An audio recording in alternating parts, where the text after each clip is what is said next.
고린도후서 강의 22번째 시간입니다. 함께 봉독한 본문의 말씀을 가지고 하나님의 자녀는 이런 제목으로 은혜를 나누고자 합니다. 하나님은 창조주로 우리가 신앙하고 있기에 이 땅에 있는 모든 사람들의 당연히 아버지가 되십니다. 그런데 이 땅에 있는 모든 사람들이 하나님을 아버지라고 부르지 못하고 있다는 거예요. 왜 아버지라고 부르지 못할까요? 세상에 하나님께서 보내서 오긴 왔는데 아버지가 안 계세요. 아버지가 누군지를 몰라요. 하나님을 아는 지식을 상실해 버렸기 때문입니다. 로마서 1장에서 말씀하고 있는 대로 우리의 마음이 어두워져서 우리의 진짜 영적인 아버지 하나님을 알 수 없으니까 누구한테 아버지라고 부릅니까? 못하는 거예요. 그래서 헛된 것 만들어 놓고 신으로 섬기는 어리석음에 이르게 된 거죠. 따라서 하나님께서는 성경에 보면 창세 전에 그리스도 안에서 하나님의 자녀를 선택하셨다라고 성경이 증언하고 있죠. 우리 에베소 1장 5절 함께 봅니다. 그 기쁘신 뜻대로 우리를 예정하사 예수 그리스도로 말미암아 자기의 아들들이 되게 하셨으니, 예수 그리스도로 말미암아 자기의 아들들로 하나님이 창세전에 예정을 하셨어요. 약속을 하신 거죠. 따라서 약속대로 하나님께서는 예수를 그리스도로 믿는 자들에게 하나님의 자녀가 되는 권세를 주셨습니다. 요한복음 1장 12절 암송합니다. 영접하는 자 곧 그 이름을 믿는 자들에게는 하나님의 자녀가 되는 권세를 주셨으니. 그래서 우리는 하나님의 자녀가 되었기 때문에 하나님을 뭐라고 불러요? 아버지라고 부르는 특권이 주어진 거예요. 로마서 8장 15절에 말씀하고 있죠. 함께 봅니다. 너희는 다시 무서워하는 종의 영을 받지 아니하고 양자의 영을 받았으므로 우리가 아빠, 아버지라고 부르짖느니라. 하나님을 아버지라고 부를 수 있는 거 얼마나 귀한 은혜입니까? 얼마나 귀한 복입니까? 우리 하나님은 모든 만물의 주인 되시잖아요. 우리 하나님은 생사화복을 주관하시고 모든 일을 친히 섭리하고 계시는 분입니다. 우리 하나님은 전지전능하시고 영원하신 그분이에요. 모든 것을 소유하고 계시고 모든 것을 가능하게 하시는 그분이 우리 하나님이에요. 그러니까 하나님 아버지 할 때 그 아버지가 부성적인 사랑 속에서 우리를 돌봐주시고 지켜주시고 오늘까지 이르게 된 거죠. 뿐만입니까? 나중에 우리에게 하나님의 자녀된 자들에게 또 약속을 하셨죠. 로마서 8장 17절 함께 봅니다. 자녀이면 또한 상속자 곧 하나님의 상속자요 그리스도와 함께한 상속자니. 하나님을 아빠 아버지로 부르는 자들에게 마지막 날에는 하나님의 나라를 상속받게 하셨다는 거예요. 여러분, 사람이 온 천하를 얻고도 생명을 잃으면 무엇이 유익하리요? 라고 하는 말씀대로 가장 귀한 복을 우리가 받은 거예요. 영생을 얻은 줄 믿으시기를 바랍니다. 그러면 우리가 하나님의 자녀가 하나님의 은혜로 되었기에 이 땅에서 정말 하나님의 놀라운 은혜들을 받는데, 하나님의 자녀들은 하나님을 알지 못하는 자들과 이 세상에서는 분명히 달라야 된다는 거예요. 다시 말하면 하나님을 아버지라고 부르는 하나님의 자녀는 이 세상에서 어떻게 살아가야 할 것인가? 나는 하나님의 자녀 되었으니까 하나님이 내 아버지야. 그러니까 나는 내 마음대로, 내가 하고 싶은 대로, 내 뜻대로 살 수 있어. 그건 아니라는 거예요. 우리가 며칠 전에도 그 누구의 자녀가 좀 잘못을 범하죠. 음주를 했다. 그러니까 그 자녀는 아버지의 이름에 먹칠을 하는 거예요. 마찬가지입니다. 우리가 하나님의 자녀답게 살지 못하면 하나님의 얼굴에 먹칠을 해요. 하나님의 영광을 가리우게 되는 거죠. 이것은 절대로 진짜 하나님의 자녀의 삶이 아니라는 겁니다. 하나님의 자녀는 하나님께 영광 드러내야 되잖아요. 하나님이 좋아하는 자가 되어야 되잖아요.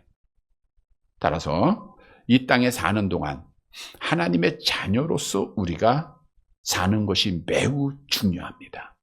오늘 본문의 말씀은 하나님의 자녀가 어떻게 살아가야 할 것인가, 어떻게 살아야 정말 하나님께 영광이 될 것인가를 답해주고 있습니다. 따라서 오늘 말씀을 통해서 하나님의 자녀의 삶으로 우리 하나님 아버지께 영광을 돌리는 사랑하는 성도들이 되시기를 간절히 바랍니다.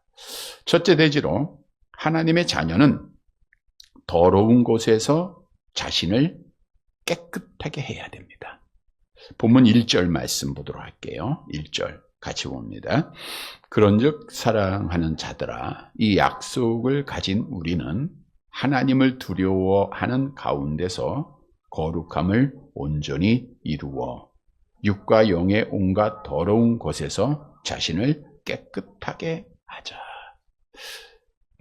장절로 나눴기에 지금 6장이 끝나고 7장이 시작되지만 사실은 사도 바울의 하나의 편지입니다. 그래서 7장의 1절에서 그런즉이라고 하는 것은 6장의 내용과 계속 이어지는 내용입니다. 엄밀하게 분석해 본다고 하면 6장에 붙어 있는 것이 맞을 수 있죠.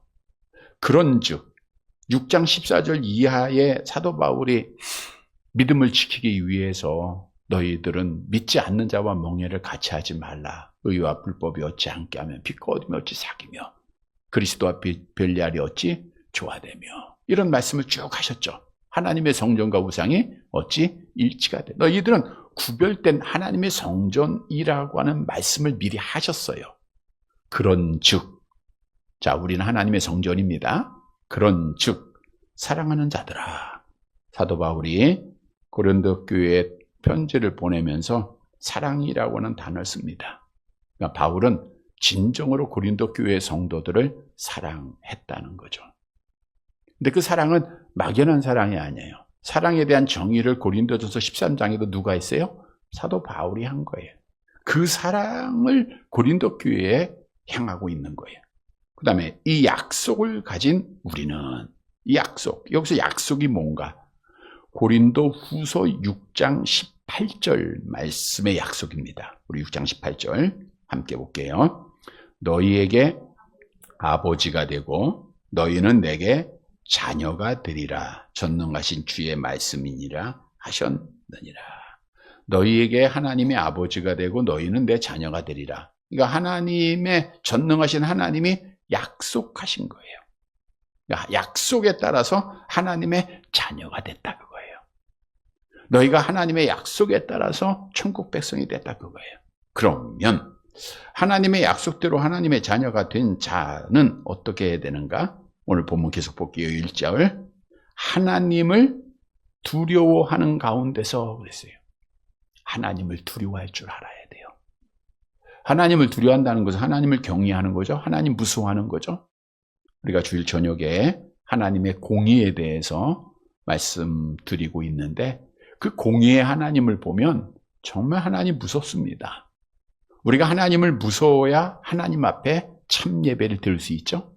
그래서 날마다 하나님을 알면서 하나님을 두려워하는 자들, 하나님 앞에 예배하는 자가 돼야 되고요. 무서워할 줄 알아야 돼요. 자, 두려워하는 가운데서 뭐 해야 돼요? 거룩함을 온전히 이루라. 여기서 거룩함을 온전히 이루라, 이 말은 한 번만 하라는 뜻이 아니에요. 현재 분사형인데 계속해서 반복해서 언제까지? 마지막 날까지 계속해서 거룩해져야 된다는 거예요. 다시 말하면 하나님을 무서워하는 가운데 너희가 이 땅에 사는 동안 죽는 날까지, 하나님이 나를 부를 때까지, 주님이 오실 때까지 우리는 거룩해지도록, 온전해지도록 변화를 받아야 된다는 거예요. 온전한 삶을 살아야 된다는 거예요. 그러면 거룩하게 변화받는 온전한 삶이 뭔가? 육과 영의 온갖 더러운 것에서 자신을 깨끗하게 하자. 육과 영의 온갖 더러운 것에서 날마다 자신을 깨끗하게 하는 게 거룩한 삶, 온전한 삶이에요. 이러한 삶을 하나님의 자녀는 살아야 된다는 거예요. 이것이 오늘 우리에게 주신 교훈입니다. 여러분, 우리가 하나님의 자녀의 사랑의 특권을 받고 세상 사람들처럼 온갖 더러운 것에 빠져서 같이 생활한다고 하면 하나님의 자녀가 아니라, 우리는 온갖 더러운 곳에서 자신을 깨끗하게 해야 된다는 거예요. 사도 바울이 온갖 더러운 것 이렇게 표현한 것을 보면 당시의 세상, 지금의 세상 같습니다. 왜? 이 세상은 악한 영이 다스리고 있기 때문이죠. 얼마나 더러운 세상인가. 정치하는 분들마다 정의를 부르짖지만 불의를 행할 수밖에 없고요. 공정을 부르고 있지만 불공정이 있고, 진실을 부르고 있지만 거짓을 행할 수밖에 없는 악한 영이 지배하는 세상, 오늘 본문에 의하면 더러운 세상이다. 뿐만 아니라 더러운 곳에서 자신을 깨끗하게 하라, 이 말은 뭐예요? 너희 자신은 지금 하나님의 자녀가 되었지만 너희 자신은 깨끗하다는 거예요? 더럽다는 거예요?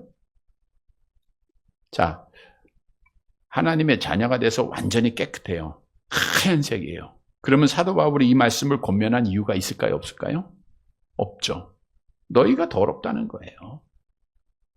우리가 아무리 하나님의 사랑으로 예수 그리스도를 통해서 의인되었고 하나님의 자녀가 되었지만 우리 안에는 죄로 오염된 모습이 그대로 있다는 것을 말씀해 주고 있는 거예요. 우리가 잘 아는 대로 예수님께서 손을 씻지 않고 음식 먹는 제자들을 비난하는 바리새인들 향해서 뭐라 그랬어요? 입으로 들어가는 것이 사람을 더럽게 하는 것이 아니라 입으로부터 나오는 것이 사람을 더럽게 한다. 왜요? 입으로부터 나오는 것은 어디서부터 나온다고요? 마음에서 나오기 때문이다. 우리 마태복음 15장 18절 19절 같이 봅니다. 입에서 나오는 것들은 마음에서 나오나니 이것이야말로 사람을 더럽게 하느니라. 마음에서 나오는 것은 악한 생각과 살인과 간음과 음란과 도둑질과 거짓 증언과 비방이니. 이거는 하나님의 자녀든 아니든 모든 아담 안에서 타락한 인간들의 지금 현재 가지고 있는 마음이에요. 물론 지금 신앙생활 오랫동안 경건생활 함으로 조금 구별은 되겠지만 하나님 앞에는 다 거기서 거기에요. 조금 덜 썩었고 조금 많이 썩은 사과일 뿐입니다. 항상 악한 생각이 있어요.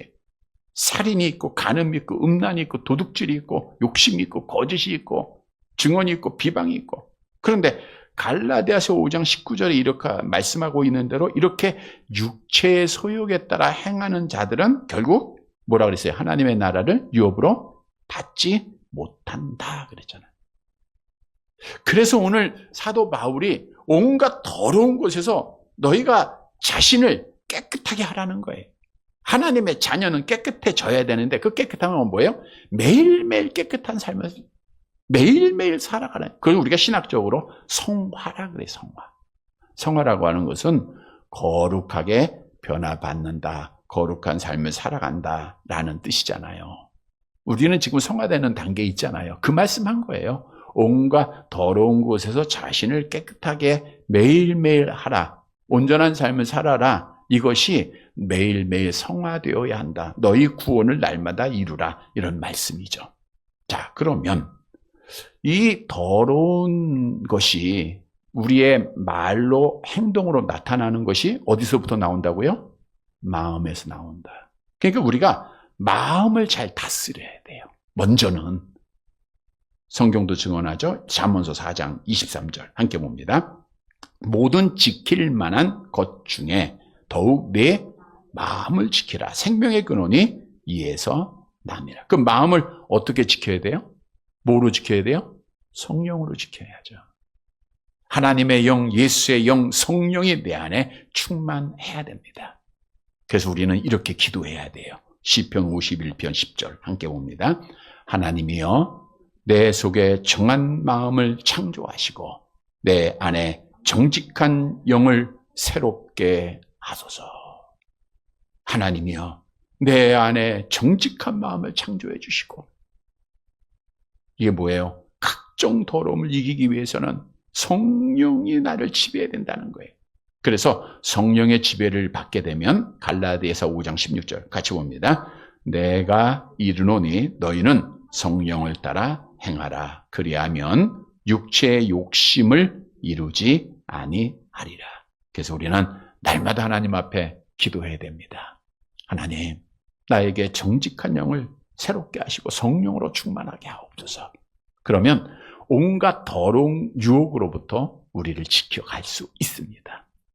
이거는 방어예요. 방어하는 거예요. 그 다음에는 이겨나가야 돼요. 우리가 어떻게 온갖 더러운 것과 싸워서 이겨서 믿음을 지키겠는가? 온전한 삶을 살아가겠는가? 말씀으로 우리는 깨끗하게 해야 됩니다. 시편 119편 11절 함께 봅니다. 내가 주께 범죄치 아니하려 하여 주의 말씀을 내 마음에 두었나. 내 마음에 하나님의 말씀이 있으면 범죄하지 않는다는 거예요. 악한 영과의 전쟁이잖아요. 에베소 6장에도 뭐라 그랬어요? 10절에 성령의 검 곧 하나님의 말씀을 가지라. 여러분, 성화되는 과정 속에 우리가 기도로 깨어있고 말씀으로 무장을 해야 됩니다. 우리의 궁극적인 목적은 하나님처럼 온전해지기 위해서, 예수님처럼 되기 위해서 노력하는 삶이잖아요.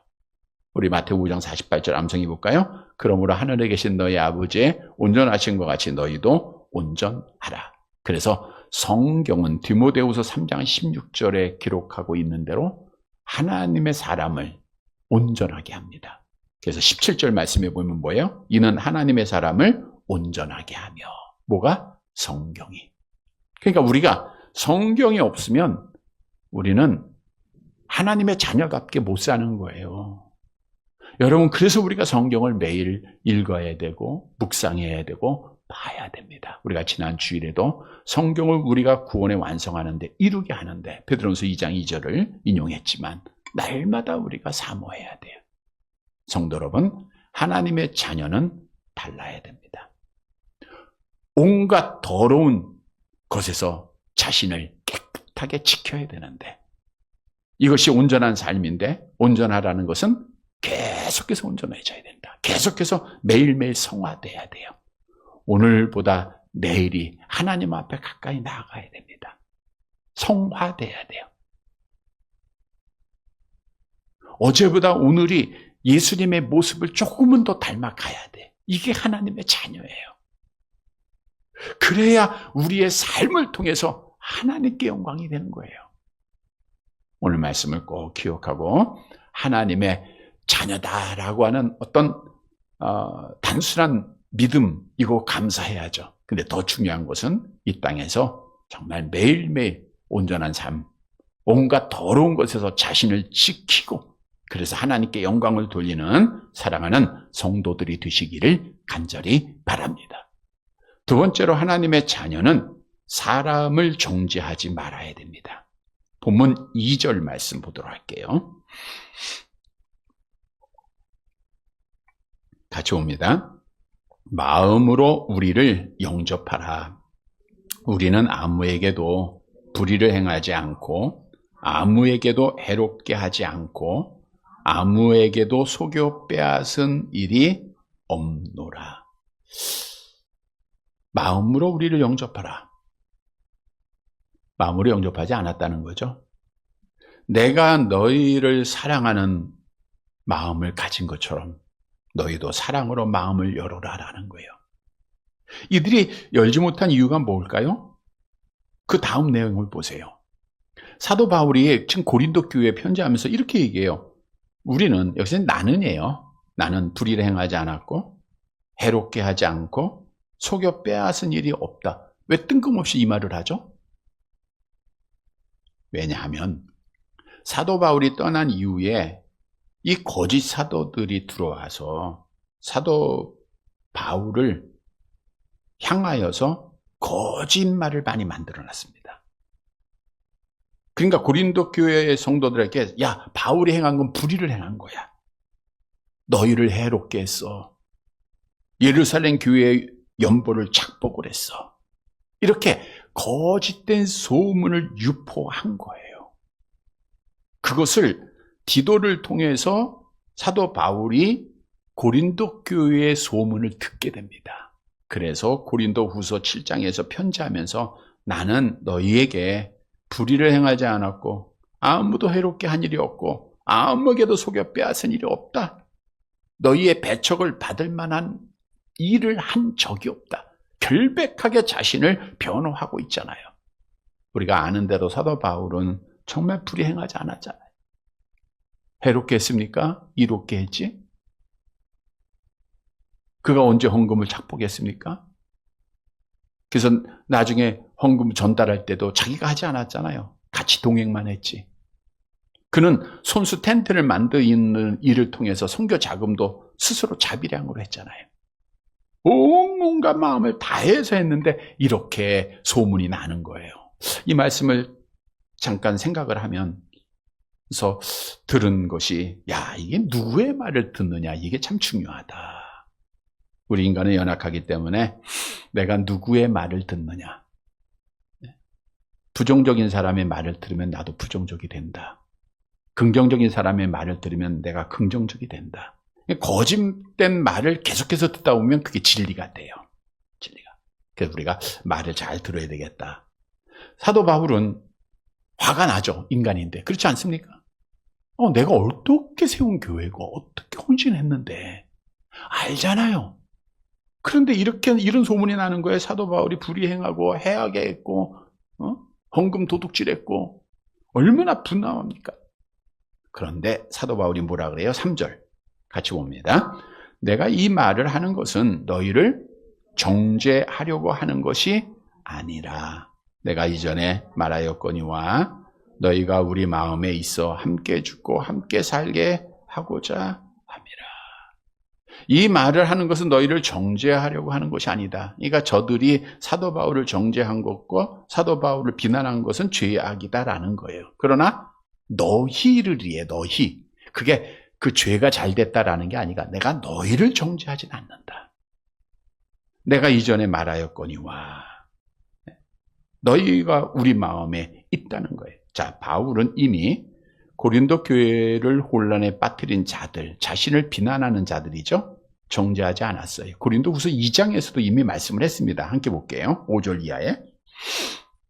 고린도 후서 2장 5절 이하 8절까지 같이 봅니다. 근심하게 한 자가 있었을지라도 나를 근심하게 한 것이 아니요 어느 정도 너희 모두를 근심하게 한 것이니 어느 정도라 함은 내가 너무 지나치게 말하지 아니하려 함이라. 이러한 사람은 많은 사람에게서 벌 받는 것이 마땅하도다. 그러나 너희는 차라리 그를 용서하고 위로할 것이니 그가 너무 많은 근심에 잠길까 두려워하노라. 그러므로 너희를 권하노니 사랑을 그들에게 나타내라. 마땅히 벌은 받아야 되는데 그러나 차라리 뭐예요? 용서해주고 위로해줘라. 사랑해라. 바울이 이미 편지를 보냈었어요. 오늘 본문에 내가 이전에 말하였거니와 그랬잖아요. 이전에 말하였거니와 뭘 말했죠? 고린도 후서 6장의 말씀입니다. 11절에서 13절 같이 봅니다. 고린도인들이여 너희를 향하여 우리의 입이 열리고 우리의 마음이 넓어졌으니 너희가 우리 안에서 좁아진 것이 아니라 오직 너희 심정에서 좁아진 것이니라. 내가 자녀에게 말하듯 하노니 보답하는 것으로 너희도 마음을 넓혀라. 너희가 정말 예수 믿고 하나님의 자녀 됐으면 마음을 좀 넓혀. 우리는 함께 죽고 함께 살 자야. 공동체야. 같이 천국에서 영원한 삶을 살아야 될 자들이에요. 그리고 사도 바울이 저들에게 본을 보여요. 어떤 본을 보여요?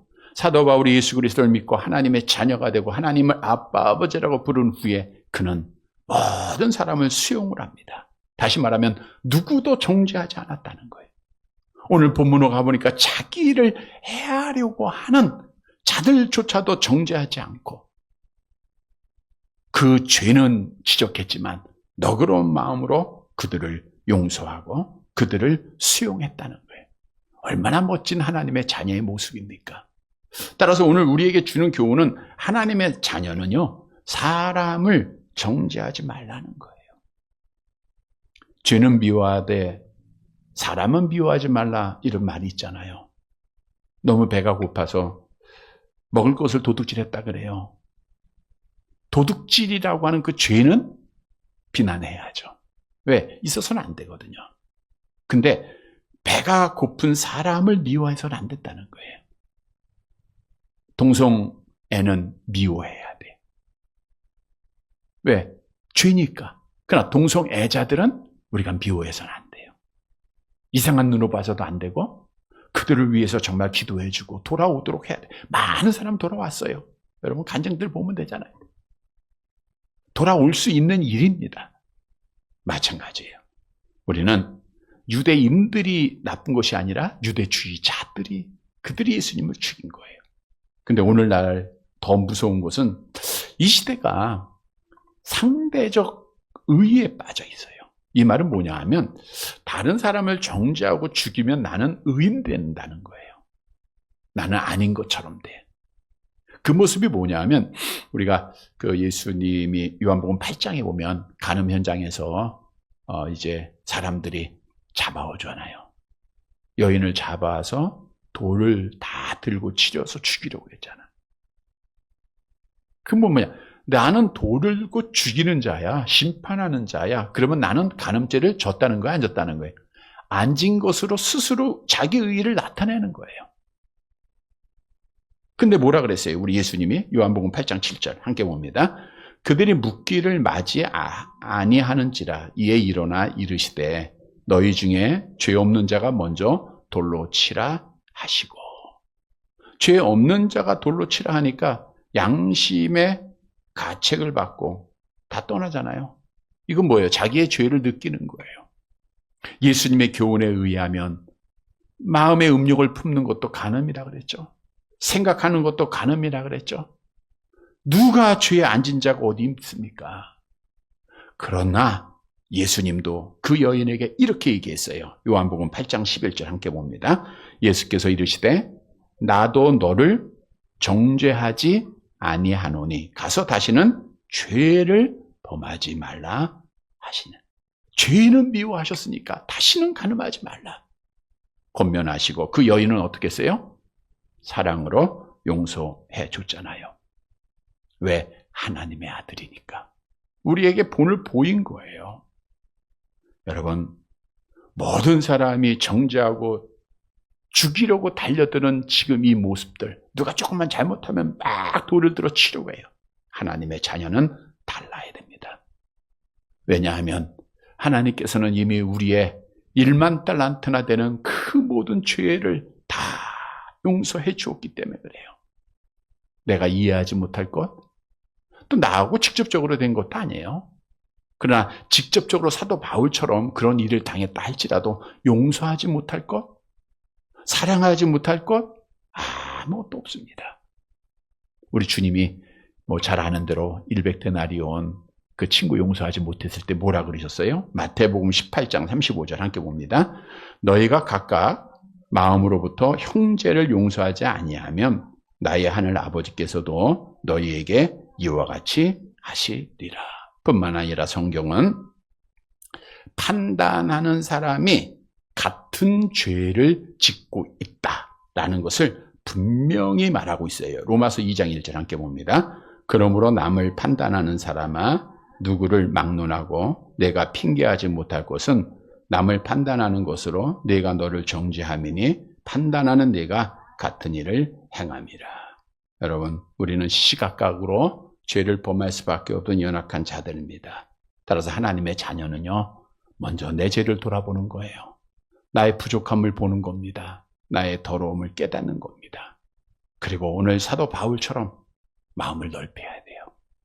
자기를 향해서 부정하고 자기를 향해서 죽이려고 하는 그러한 자들을 수용하고 돌보잖아요. 이게 하나님의 자녀예요. 그리고 고린도 교회 성도들, 오늘 우리 부천중앙교회 성도들에게, 하나님의 자녀들에게 권면하는 거예요. 갈라디아서 6장 1절 함께 봅니다. 형제들아, 사람이 만일 무슨 범죄한 일이 드러나거든 신령한 너희는 온유한 심령으로 그러한 자를 바로잡고 너 자신을 살펴보아 너도 시험을 받을까 두려워하라.